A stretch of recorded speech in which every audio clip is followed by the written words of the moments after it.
Hello everyone, and welcome to this month's webinar entitled Alcohol: Do Benefits Outweigh the Risk?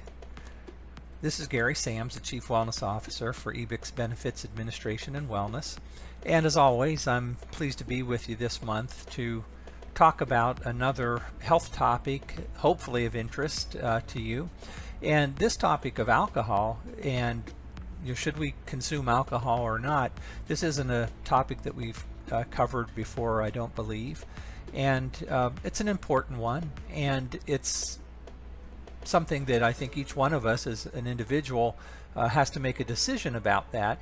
And the objective of the presentation this month is just to give you a little bit of information about risk and benefits as far as the research that I've been able to do, with the hope that you'll take a closer look and make a decision for yourself based on some information that we'll provide here. I'm going to talk about defining alcohol consumption, kind of get some common units of measure, if you will, so that we're talking about the same thing when we are talking about consuming alcohol. Again, we'll cover the risk briefly and some of the benefits, and we'll go from there. As we start, to full disclosure, I do consume alcohol lightly or moderately as defined, that we'll see here in a moment, and mostly by virtue of the fact that I actually have a little farm, which I've talked about in some of the presentations, and I grow my own grapes. And I farm organically, so I make organic red wine from my grapes. And I think that it has some health benefits maybe that others wouldn't, that are grown differently. But just wanted to get that out there and say that that is something that I do, but again on a very light or moderate basis. So how do we define alcohol and alcoholic consumption? Well, the guidelines that I'm looking at are from the U.S. Department of Health and Human Services. And in the U.S., a standard drink contains 0.6 ounces of pure alcohol. And that equates to, they define it, 14 grams or 1.2 tablespoons. So when we look at some of the common alcoholic beverages that we could consume, like beer, wine, so forth, well, what are we talking about there? So a standard drink would be 12 ounces of beer, when that beer contains 5% alcohol content. So if you have a 12-ounce glass of beer, for our discussion today, 1.2 tablespoons of that glass would be pure alcohol, and that gets you that standard drink.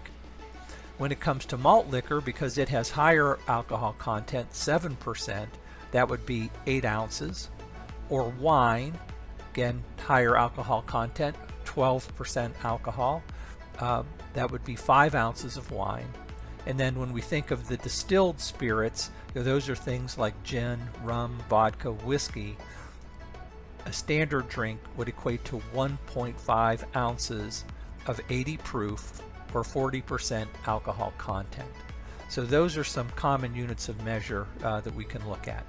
Now, one thing to note though, particularly with wine and beer, actually all of these alcoholic beverages here, you really have to look, because for example, something that's going on today is that there's real growth in micro breweries or craft beer brewers, and some of those beers I know can have much higher alcohol contents than let's say a common beer. Michelob Ultra has 4.5% alcohol content to it.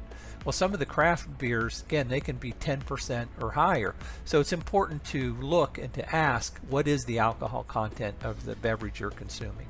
So let's define consumption levels, drinking and alcohol consumption level. Moderate drinking is defined as 1 drink per day for women and up to 2 drinks per day for men. So those standard units that we talked about before. 1 drink per day for women, 2 drinks per day for men.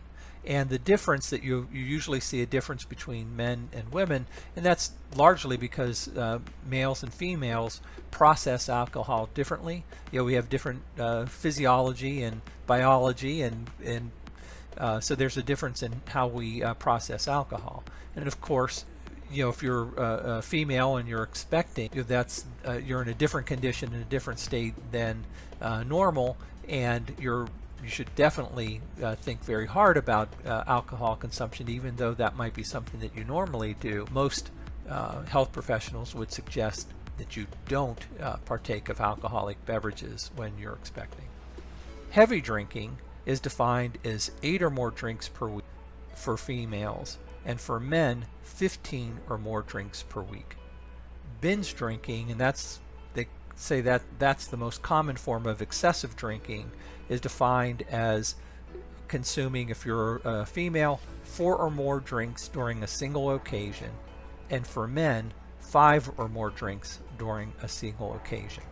So we have a common kind of measurement here that when we're discussing this now, the amount of alcohol in a beverage, but then as far as our consumption is concerned, moderate, heavy, or binge drinking. So let's take a look at what are the health risks of alcohol consumption. And of course, there are short-term health risk and long-term health risk. On the short-term side, whenever you're drinking alcoholic beverages, and particularly as we just defined it, heavily or excessive, you're binge drinking, you're definitely going to be impaired mentally and perhaps physically, and so that can lead to, on the short-term risk, injuries from motor vehicle crashes, falls, drowning, burns, violence, increased violence associated with alcohol consumption. So whether that's, you include everything from homicide, suicide, assault, all those different things. And of course, on the short term, if you drink to excess, alcohol poisoning, and that's a medical emergency that results from high blood alcohol levels.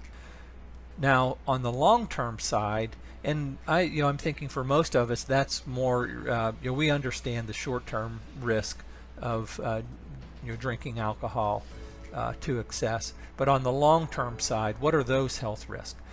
High blood pressure, heart disease, stroke, liver disease, digestive problems, those are all possible. Cancer of the breast, mouth, throat, esophagus, liver, colon, learning and memory problems, including dementia and poor school performance, and mental health problems, including depression and anxiety. So that's a lot of things to consider. The last two there, learning and memory problems, including dementia, that's something that we haven't heard too much in the past. We haven't heard too much about that. But we are seeing more studies show that the people that consume alcohol to excess, we kind of all accepted and were aware that there were physical prices to pay for that, but there also is mental health and your brain health prices to pay as well when we drink to excess. So those are all things that we should factor in our consideration. Now, what about the potential health benefits of alcohol consumption? And the truth is there are hundreds of studies that point toward some health benefits of light or moderate health alcohol consumption. And if you had to group those are lower heart disease risk, and the lower heart disease risk typically comes from an increase that moderate alcohol consumption has been shown to, in many cases, to have a positive impact on HDL levels. That's the good form of cholesterol in our blood. And it also makes an impact on our blood's coagulation factor, the stickiness factor, if you will, which can make an impact on stroke risk. So in general, heart disease risk seems to be favorably impacted by modest alcohol consumption.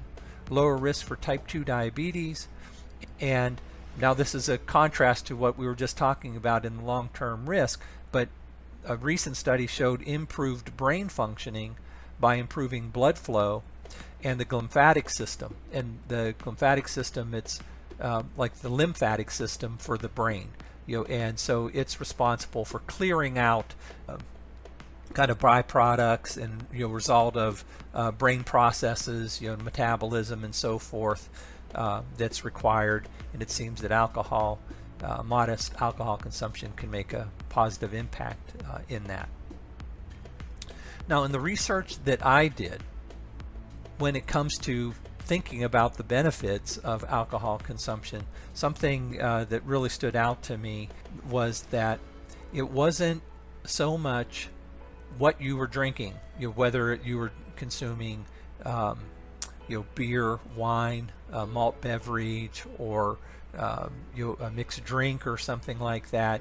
When we think of those standard units, the issue really was around how you drank, not what you drank, but how you drank it. And the benefits really occurred when someone drank modestly, 4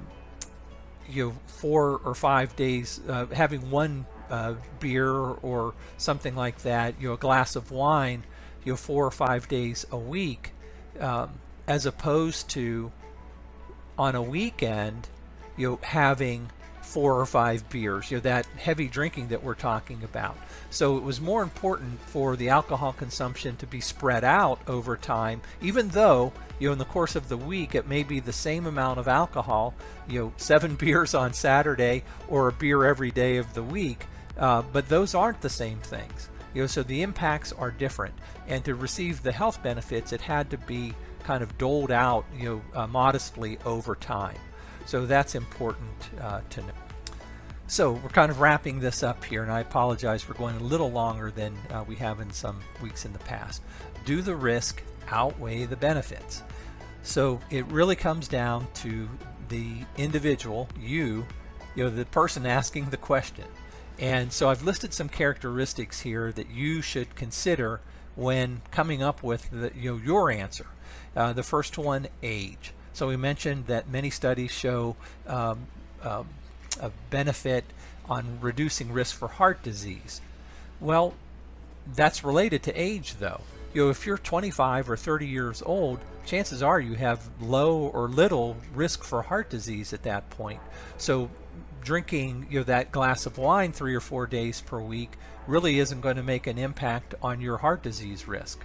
Whereas if you're 60 years old and now as you age, that risk for heart disease increases, well, there you may get the benefit from the 3 or 4 glasses of red wine that you drink over the course of a week. So age is a thing that you should factor in. Your general health characteristics and risk should be considered. And I'm not going to go into detail into that, but of course, if you have liver problems, that's going to weigh heavily on whether you drinking any alcohol at all is going to be a benefit to you. Genetics, environmental considerations, where you live, work, all those types of things, those need to be considered. We haven't talked about it, but of course, there are some individuals that struggle with alcohol. They suffer from the disease alcoholism, and we know in that case, no amount of alcohol is safe for you or appropriate. So those are things to consider. And finally, and maybe most importantly, talking with your healthcare provider. Talking with a medical professional that knows all these things about you, your age, your health characteristics, genetics, risk, all those types of things. Have a discussion with them about, do you think that consuming a moderate amount of alcohol, as we kind of showed here in the studies, having 3 or 4 glasses of wine or beer, occasionally, does that benefit me from a health perspective, or does that put me at risk?